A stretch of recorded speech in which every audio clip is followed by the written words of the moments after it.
70. It is the one and only Drake Bassett, who's president and CEO of Palmer Home. Good morning, Drake. How are you, sir? Can you hear me? Good morning, Paul. I'm doing great. Loud and clear, and it's getting close. I do want to, before I forget, I want to ask you this. Do we have the donation line number? You would think that I should have that at my fingertips. We'll get that as we're speaking. Would you get it so I can go on and start drilling it into the head? There's a lot of people asking for it. I know it's on the website, but we'll make sure and get it is on the website? Thank you. Yeah, is it on our website? I got to double check and see, but if you grab it, we'll do that. I'll double check also if it is there. I should have known it already, but we'll have that for you. All right. I just want to make sure it's the right number. Are we? Yeah, me too. Because I didn't know if we changed it or what, and if it's the same one as we had before, which I doubt. Anyway, are we ready for Thursday? We're excited about Thursday. We're ready for Thursday. Yep. There's been a lot of momentum leading up to this, and I really do appreciate you and others at SuperTalk, making people aware that this Thursday is the day that we work together, SuperTalk and Palmer Home for Children, really to share the story of Palmer Home across the state and beyond, but especially here in Mississippi. It has now become a staple, a really exciting day every single year where people learn about Palmer Home, and those who already know about Palmer Home sort of celebrate the story and contribute whatever they can to make it possible for us to help children who need a place to call home. Drake, we were talking a little bit earlier this morning that the sex trafficking for these kids, we had one of the congressmen in Texas that was very vehement about, we're worried about 1,000 kids in these detention centers on the coast that are coming across. At the same time, you've got 85,000 missing kids. We have no idea where they are. These cartels are making money off of these kids. Some of the stories out there are unbelievable every single day. And my point to let the audience know, and I think they know this, that you see kids every day and get calls every day when these kids in a multitude of different environments and situations are the most vulnerable. And not all of them, thank God, but some of them may be in that vicious web.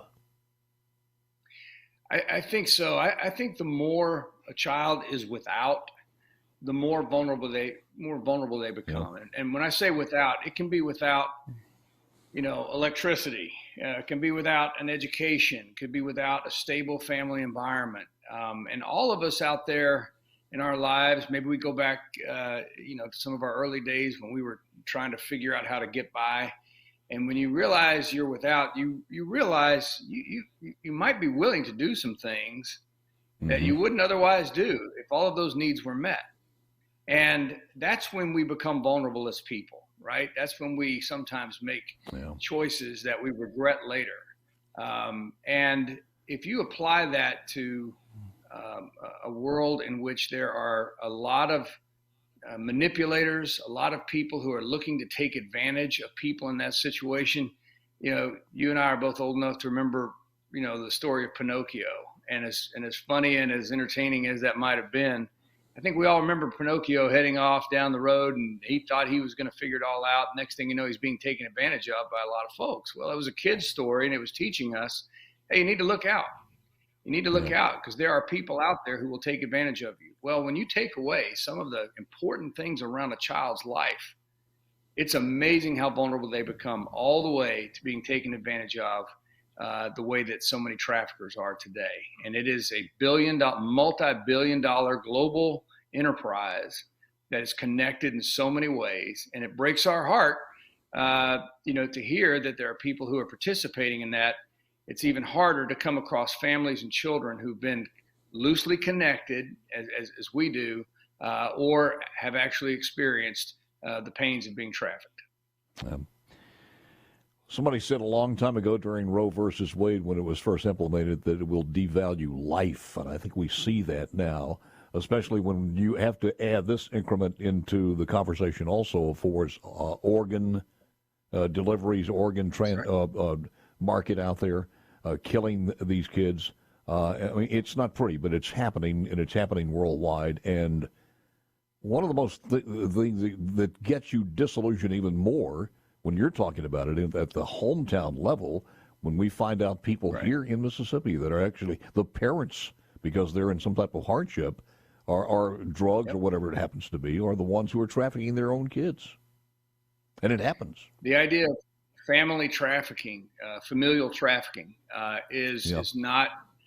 It sounds like, how in the world could that ever happen? Well, it's actually a substantial percentage of people involved with trafficking, because those needs, as I said, become real. And that's when you have to do a gut check on who you are as a person, gut check on what your morals are. And that's why it's so important for a culture to promote the value of life. Mm-hmm. You need a culture that values life, and a culture that says, under no circumstances are we going to put up with people being taken advantage of, especially children who cannot protect themselves.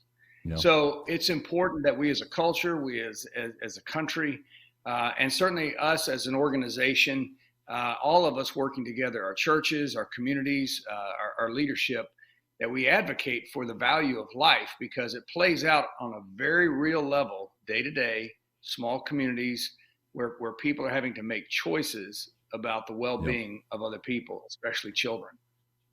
Every single day, we had a story earlier this morning of the coach, a soccer coach, leaving his phone at a restaurant accidentally, and they found out on the phone was literally hundreds of rapes of young boys. And this guy bonded out. Why the hell would they let a bond, anybody who's charged with this, bond out? But the other story that's even more upsetting than that, I don't know if you've seen this one, but there's a 13-year-old child. She was, over the weekend, this story broke, found at Camp Pendleton 2 weeks after she'd been missing, according to her family. And she alleges she's been raped by a Marine on the military base north of San Diego. The aunt, Cassandra Perez, said in a video posted on TikTok, and I have the audio on that, we'll play it next half hour, went missing from her home in Spring Valley, and I'll tell you the rest of the story on this one, but apparently they have the Marine in custody now. He's behind bars, awaiting adjudication. But it's a sad story, and it happens.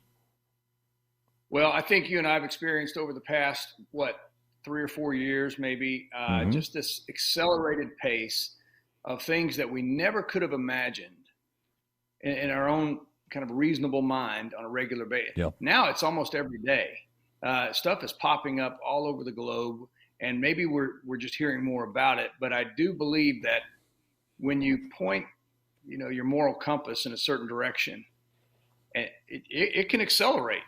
And unfortunately, that's what we're seeing is that a lot of people are responding negatively in negative ways, and they're hurting kids. That's why Palmer Home is so important. We've stood here for over 128 years with a message that says life is important, children are important, we shouldn't leave them vulnerable, we should protect them, and we should make it a priority. If this affects you as it does a lot of people in this audience, and you want to turn the page and put on the smiling face on this one, take a trip. If you're anywhere near the campus, stop in, talk to Drake. They'll take you on a little tour, and you'll see the other side of this, what can be done and what is happening every single day and night at Palmer Home on that campus. It is absolutely amazing. But I do not want to forget this, that the ancillary services from foster homes and things is just as much a part, and reuniting, when possible, that child with their original parent or parents.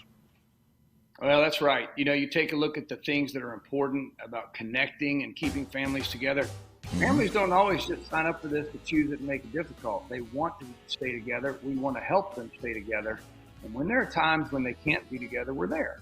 But the reality is it takes all of us to participate at all levels. And so I do want to invite people, and Paul, I'll give you that number now. It's 652-469-5533. That's a number that people can call this week. I got it. 652, before we run out of time here, 652-469-5533. You got it.